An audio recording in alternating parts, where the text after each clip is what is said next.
कतिपय विद्यार्थीहरू एक सिलेबस कम्प्लिट गरेर जान्छन् तर एक्जामको प्रेसरले गर्दा एक्जाम हलमा छिरेपछि सबै बिर्सिन्छन्। भाइ बहिनीहरूले मलाई पर्सनली भन्ने गर्छन् यति धेरै डर लागेको हुन्छ, यति धेरै प्रेसर फिल हुन्छ, यसलाई ओभरकम कसरी गर्ने दिदी, सबै बिर्सिन्छौ, जानेको क्वेसन पनि उल्टो लेखेर आइन्छ भन्ने जस्तो कुरा गर्छन्। सो हाई, म हो Vinita Bastola, mentor of Nepali students. यदि हजुरहरूले यी 5वटा गल्ती गरेर एक्जाम हलबाट निस्किनु भयो भने हजुरहरूको 5 देखि 10 मार्क्स कम आउन सक्छ। सबै सिलेबस कम्प्लिट गरेर एभ्री टपिक्स आउँदा आउँदै पनि एक्जाम हलभित्र छिरेपछि डर फिल भएर, प्रेसर फिल भएर हजुरहरूले कतिपटक आन्सर्स बिर्सिएर उल्टो आन्सर लेखेर आउनुभएको छ। अनि एक्जाम प्रेसरले गर्दा हजुरहरूमध्ये कतिजनाको क्वेसन पनि छुट्ने गरेको छ। Please comment as if you have faced this problems in the exam hall. सुन्दा एकदमै अचम्म लागेको होला, तर आउनुहोस् के रहेछन् त यी 5वटा गल्तीहरू जुन 95% विद्यार्थीहरूले गर्ने गर्छन्। Point number 5 is very important, so don't miss it guys. पहिलो नम्बरमा छ लास्ट मिनेट स्टडी।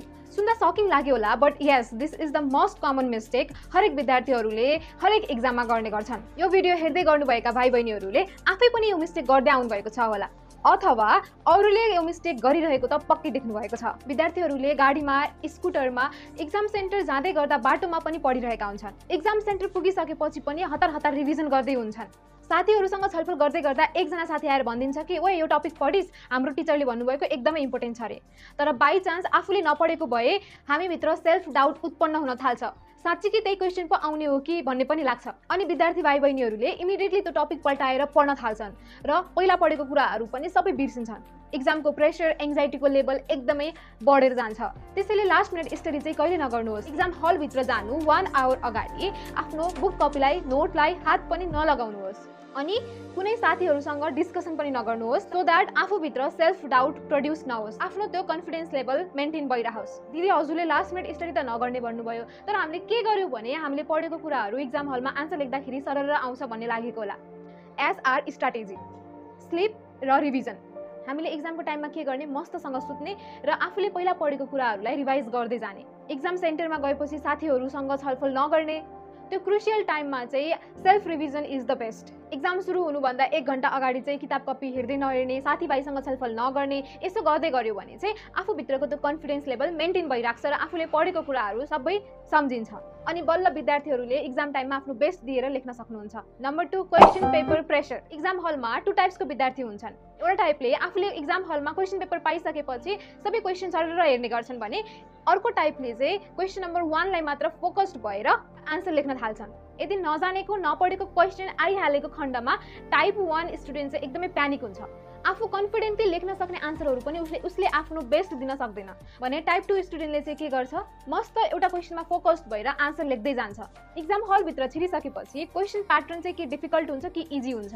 इजी आयो भन्दैमा एक्साइटेड भएर सबै पढेको कुराहरू बिर्सिन पनि सकिन्छ, तर हार्ड आएको खण्डमा प्यानिक भने हुनु हुँदैन। त्यो क्वेसन पेपर तिम्रो लागि मात्र, हजुरको लागि मात्र हार्ड होइन, डिफिकल्ट होइन, त्यो एभ्री स्टुडेन्टको लागि डिफिकल्ट हो। र एउटा डार्क रियालिटी के छ भने इनकेस डिफिकल्ट क्वेसन पेपर आयो भने त्यसको चेकिङ चाहिँ अबिट लुज हुन्छ।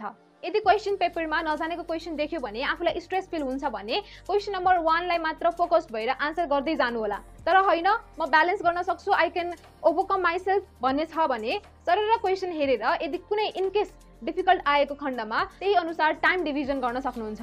Number 3, focusing more on answers. यो पोइन्ट सुन्दा त ठिकै हो, आन्सर्समै फोकस गरेर हामीले आन्सर लेख्नुपर्छ, this is right, this is totally right भन्ने लागेको होला, तर you have to focus more on questions rather answers. Sometimes विद्यार्थीहरूले के गर्छन्, क्वेसन्सले एउटा कुरा सोधेको हुन्छ, विद्यार्थीहरूले अर्को कुरा लेखेर आउँछन् र एक्जाम हलबाट बाहिरिसकेपछि ओरी गरेर रिग्रेट गरेर मात्र बस्छन्। So it's better to focus on questions. For example क्वेसनमा सोधेको हुन्छ which of the following is not an oxidizing agent भनेर, तर विद्यार्थीहरूले त्यो एनओटी नट चाहिँ मिस आउट गरेर आन्सर्स त्यही अनुसार लेख्छन् र आन्सर्स रङ हुन जान्छ।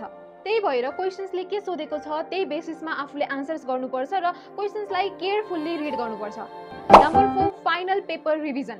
2-3 आवर्सको एक्जाम दिँदै गर्दाखेरि एटलिस्ट 5 to 10 मिनट्स चाहिँ आफ्नो पेपर रिभिजन गर्नलाई, चेक गर्नलाई चाहिँ छुटाउनुपर्छ। You guys might think this is not necessary at all, मैले सबै कुरा राइट नै लेखेको हुन्छु भन्ने लागेको होला।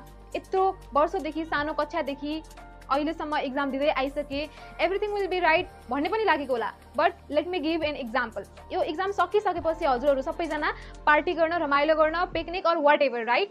हजुरहरू रेडी भइसकेपछि एटलिस्ट 1-2 मिनट गए पनि ऐनामा हेर्नुहुन्छ कि हुँदैन? पक्कै पनि हेर्नुहुन्छ।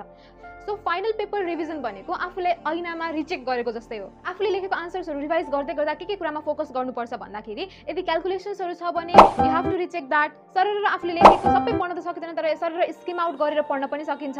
अनि द मोस्ट इम्पोर्टेन्ट पोइन्ट्सहरूलाई चाहिँ अन्डरलाइन गर्न बिर्सिनु हुँदैन। अनि मनमा क्वेरिज आएको होला, दिदी हामीले त लेखेरै भ्याउँदैनौँ, कसरी टाइम छुट्याउने पेपरलाई रिभिजन गर्नलाई भन्ने। आफूले जाने क्वेसनमा एकदमै सोची बिस्तारै म सबै कुरा लेख्छु भनेर त्यसमा मात्र टाइम धेरै वेस्ट गर्यो भने फाइनल पेपर रिभिजन त के क्वेसन पेपर नै छुट्छ। 5 नम्बर पोइन्टमा छ वाटर बोतल। सिक्रेट एक्जाम टिप्समा वाटर बोतल एउटा जोक भन्ने लागेको होला, बट एस यदि हजुरहरू डिहाइड्रेटेड हुनुभयो भने ब्रेनको न्युरोन्सहरू चाहिँ डिस्कनेक्ट भएर हजुरले पढ्नु भएको कुराहरू सबै बिर्सिन्छ। So you have to keep yourself hydrated. 2-3 आवर्सको पेपर लेख्दै हुनुहुन्छ भने त it is a must to carry a water bottle. म आफूले मन लागेको भएर भनेको होइन, this is a scientific fact, a proven fact. Okay, जाँदै ग्रेड 12 को एक्जाम एपियरिङ स्टुडेन्ट्सहरूलाई चाहिँ मेरो अल द भेरी बेस्ट। आफूले सोचेको जस्तै नम्बर लिएर आउन सफल हुनुहोस् र यो भिडियो आफ्नो साथीहरूलाई सेयर गर्न चाहिँ नभुल्नुहोस्, because this video might help your friends as well. See you in the next video.